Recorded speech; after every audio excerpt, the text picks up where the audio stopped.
Imagine stepping off a plane onto a Caribbean island, and instead of reggae beats and jerk chicken, you're surrounded by steel pan music, curry spices in the air, and temples that rival India. Welcome to Trinidad and Tobago. Trinidad and Tobago is the only island in the Caribbean where the largest single ethnic group is Indian. No, Guyana doesn't count. Guyana is not an island. The two main ethnic groups that make up the island's population, Indians and Africans, are almost equally represented, with Africans making up 34.2% of the population and Indians slightly more, at 35.4%. The island is also famously diverse and is ranked among the most culturally rich and multi-ethnic islands in the Caribbean.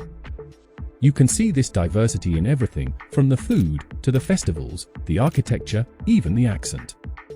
Even the way Trinidadians speak reflects the cultural mashup that defines this island. In this video, we'll explore the many ways Indian immigration shaped the culture, economy, and daily life in Trinidad, turning it from just another sleepy, post-colonial island into one of the most vibrant nations in the Caribbean. And no, this isn't just about doubles and aloo pies, though we'll get there too. Let's dive in. How did Indians end up in Trinidad?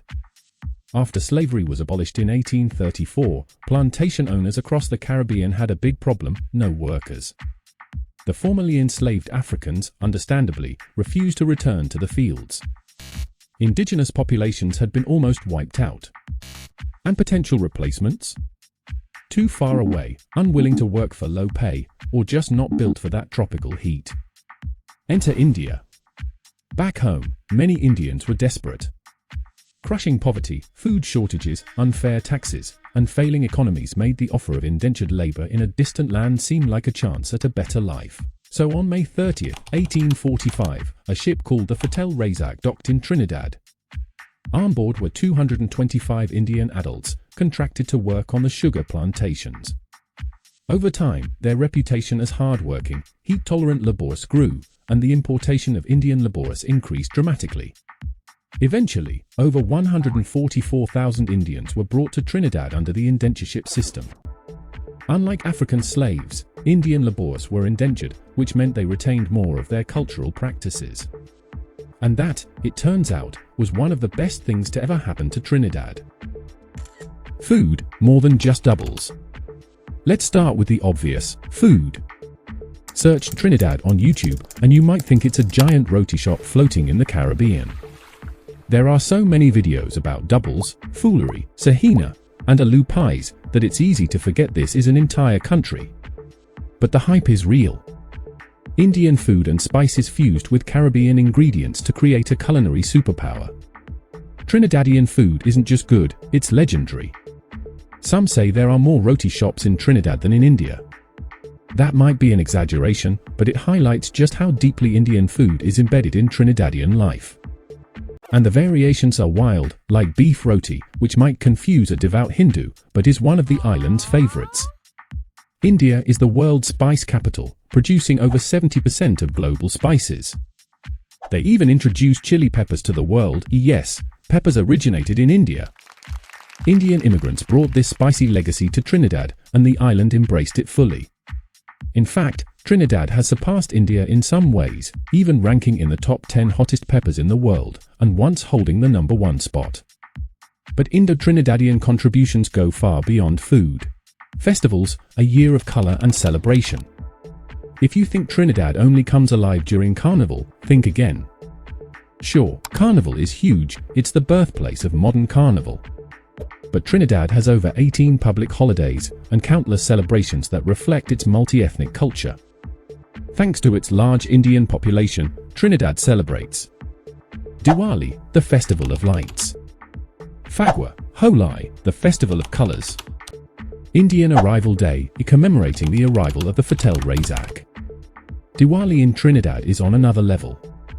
With so many Hindus on the island, entire neighborhoods glow with hundreds of thousands of diyas.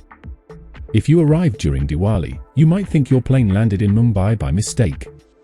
Phagwa is equally vibrant, with people in white clothing, doused in colored powder and water, dancing to dole drums in the streets. It's a celebration of spring, of good over evil, and of life itself. These Indian festivals complement Trinidad's already festive calendar. making it one of the most celebratory places on earth. Architecture, where Bali meets the Bahamas. Trinidad isn't just colorful during festivals. Hindu temples, statues, and iconography give the island a visually distinct vibe. Take the temple in the sea, a must-see for any visitor. Built by Sodas Sadhu, this floating Hindu temple is as symbolic as it is beautiful. Nearby stands the tallest Hanuman statue in the Western Hemisphere, a stunning 85-foot monument to the enduring ties between Trinidad and India. With over 300 Hindu temples, Trinidad scenery is a kaleidoscope of color, culture, and spirituality. It's like Bali meets the Bahamas, a truly unique experience. Practical contributions, beyond culture. The Indian immigrants weren't just colorful dancers and curry cooks. They brought real-world knowledge that improved the sugar industry. They introduced water buffalo, which made transportation of heavy sugar cane loads easier. They recommended bringing in mongooses to control the rats and snakes in the cane fields. And why did they know so much about sugar?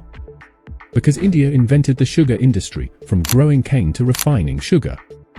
Even the word sugar comes from the Sanskrit word arka. Their agricultural knowledge revived Trinidad's economy at a critical time. When slavery ended, sugar was the island's only major industry. Without the Indian workers, Trinidad could have faced a collapse, like that seen in Haiti or other post-slavery colonies. It wasn't until oil was discovered in 1908 that the island had another economic backbone. But until then, it was Indian immigrants who kept the economy alive. Music, chutney soca vibes. Indian culture didn't stop at food and farming, they also brought music. Indians in Trinidad brought Podgeri folk music, which fused with Afro-Trinidadian calypso over time. This fusion created a new genre, chutney music. Then, just as calypso evolved into the high-energy soca, so too did chutney evolve into chutney soca. A distinctly Trinidadian creation with English lyrics, Indian rhythms, and a party vibe. The result? A soundtrack that's just as spicy as the food. Fast-paced, danceable, and dripping in Caribbean, Indian fusion.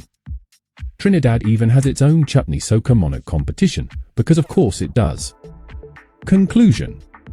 Some say that if it weren't for Trinidad's Indian population, the island might have ended up like Haiti. That's a bold claim, and not entirely fair.